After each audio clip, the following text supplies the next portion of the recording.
What if competition actually made your life worse? We're always told that more companies in a market lead to better outcomes for consumers, lower prices, better quality, more choice, and in many cases that's true. But streaming tells a very different story.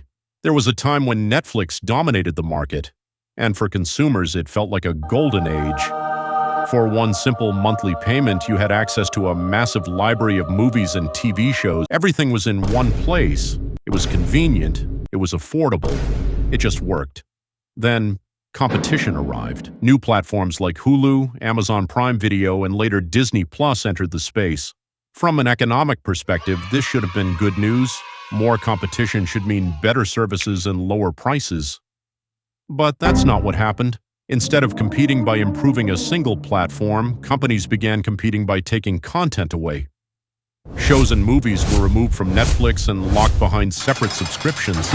Each company built its own platform and kept its content exclusive. Suddenly, everything changed. The shows you used to watch in one place were now scattered across multiple services. One show here, another somewhere else. A movie on a completely different platform. This is what economists call fragmentation. And for consumers, it created a new problem. To recreate the experience you once had with a single subscription, you now needed several.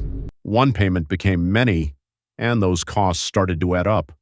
In many cases, the total price of multiple streaming services now rivals what cable used to cost.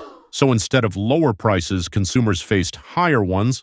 So why did competition fail in this case? Because streaming doesn't operate like a typical market. Most industries compete by improving the same product. But streaming services compete by owning different content. They don't share. They don't overlap. They divide. And when the market is divided like this, the burden falls on the consumer. This reveals something important. Competition is not always beneficial. It depends on how companies choose to compete. If businesses compete on price, quality, and innovation, consumers win. But if they compete through exclusivity and control, consumers lose. Streaming is a clear example of that. You used to pay for one service and get everything in one place. Now you pay for many just to get pieces of what you had before.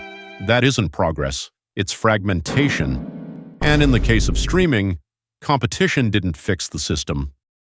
It broke it.